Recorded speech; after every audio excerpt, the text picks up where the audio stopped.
संत शिरोमणि रविदास के गुरुबाणी को भी मैं नमन करता हूं कि आज हम उन लोगों के बीच उपस्थित हैं। मैं ज्यादा समय नहीं लेना चाहता, लेकिन बिना बोले चल जाऊं ये भी अच्छा नहीं होगा। कई ऐसे सामाजिक सरोकार से जुड़े हुए कार्यक्रम होते रहते हैं, लेकिन यदि हम बात करते हैं लोकतंत्र में, खास करके एसटी, एससी, ओबीसी, माइनॉरिटी, तो हमें आपस में ये पहले समझने की आवश्यकता होगी कि क्या हम सही दिशा में जा रहे हैं, क्या हमें कोई इस्तेमाल कर रहा है। ये आप पर छोड़ते हैं कि आप आत्मविश्वास के साथ सोचने की आवश्यकता है कि क्या मुझे अपनी भावनाओं से हमें गलत इस्तेमाल तो नहीं कर रहा है। आज देश की जो परिस्थिति है, जिसमें राहुल गांधी जी सामाजिक न्याय की बात करने लगे, कई बार टीका टिप्पणियां होती रही। जब पिछले बार हमारे आदरणीय नेता यहां आए थे, उसमें एक सवाल आई थी कि राहुल जी, आप ये जो सामाजिक न्याय में हिस्सेदारी के बात कर रहे हैं, तो शुरुआत घर से होनी चाहिए। और आज मुझे बताते हुए यह प्रसन्नता हो रही है कि यहां आज उपस्थित एक सामाजिक न्याय के बच्चा आपके बीच आज उपस्थित होकर के भाषण दे रहा है। एक सामाजिक न्याय के नेता उड़ीसा में एज ए प्रदेश अध्यक्ष काम कर रहा है, भक्त चरण दास जी, वो सामाजिक न्याय का देन है और राहुल गांधी जी का देन है। आप यदि झारखंड में चले जाएं, तो झारखंड के प्रदेश अध्यक्ष ओबीसी के परिवार से आते हैं, वो भी एक समाज न्याय के है। और कई परिवर्तन ऐसे हुए, हरियाणा में भी कुछ परिवर्तन आई है। और ये आने वाला समय, ये आने वाला जो भारतीय राष्ट्रीय कांग्रेस पार्टी है, वो हम मानते हैं कि आने वाला सामाजिक न्याय के सबसे बड़ा पालन करने वाली पार्टी होगी। और ये समय और परिस्थितियां बदलेगी, और हमारे जो बिहार प्रदेश कांग्रेस कमेटी के जितनी भी ऑर्गेनाइजेशन में भागीदारी है, जो हमारे न्याय योद्धा राहुल गांधी ने कहा है, सभी ऑर्गेनाइजेशन में हम न्याय के साथ उनके हकदारी देने जा रहे हैं। यहां इस मंच से मैं आपको विश्वास दिलाता हूं, हमें कोई नहीं रोक सकता, चूंकि हमारे नेता ये चाहते हैं कि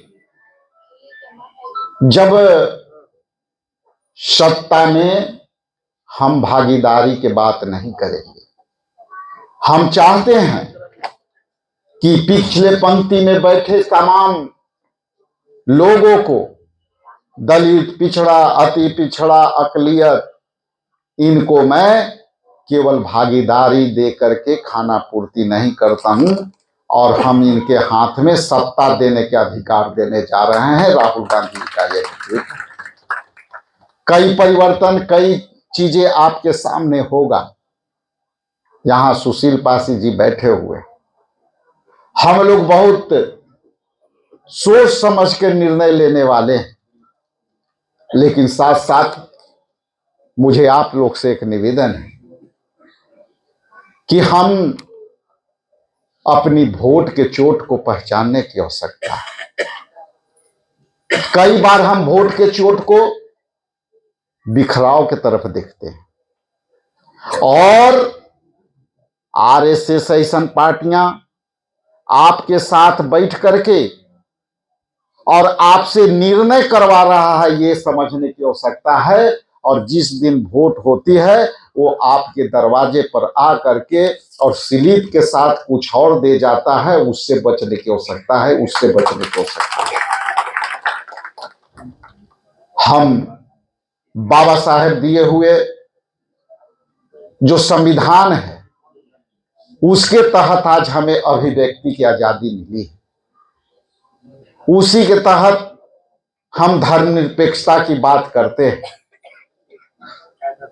यदि आप बात करते हैं, हमारे सामाजिक न्याय के नेता आदरणीय राहुल गांधी जी जब बात करते हैं कि संविधान खतरे में है, तो ये समझने की आवश्यकता है कि संविधान इसलिए खतरे में है कि सारी नौकरियां प्राइवेटेशन तरफ कन्वर्ट हो गई है, उसमें आपके लिए आज कुछ नहीं है।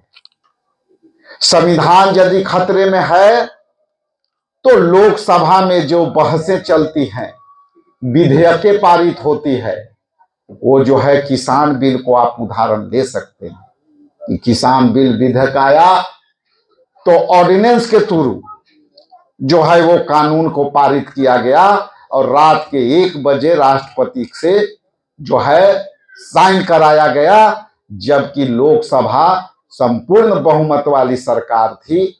इसलिए ये संविधान यदि खत्म हो रहा है तो जो आपके चुने हुए जनप्रतिनिधि हैं उनको यदि बहस के ही मौके नहीं मिलेंगे, उनको यदि अपने कानून बनाने के भी मौका नहीं मिलेगा, इसका मतलब संविधान खतरे में है और संविधान खत्म है।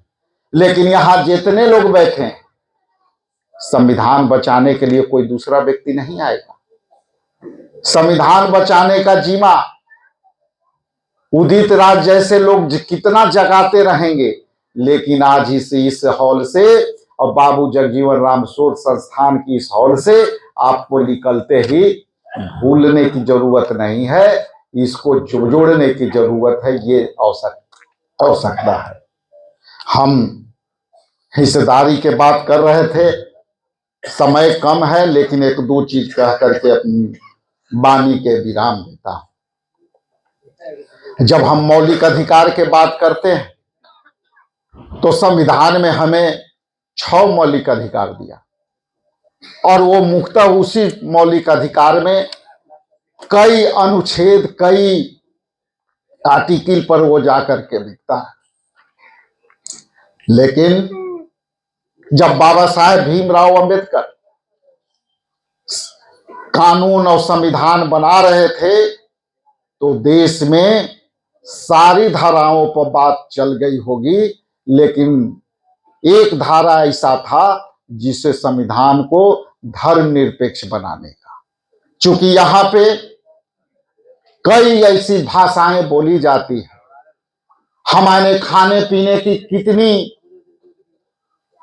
अलग अलग पद्धतियां हैं, हमें धर्म पालन करने की कई जो है हमारे पास इल्म थी। और तब बात आई कि बाबा साहेब भीमराव अंबेडकर ने लिखा कि यहाँ पे जब तक ले धर्मनिरपेक्ष संविधान नहीं होगा तो ये देश टूट जाएगा। और यही संविधान एक कागज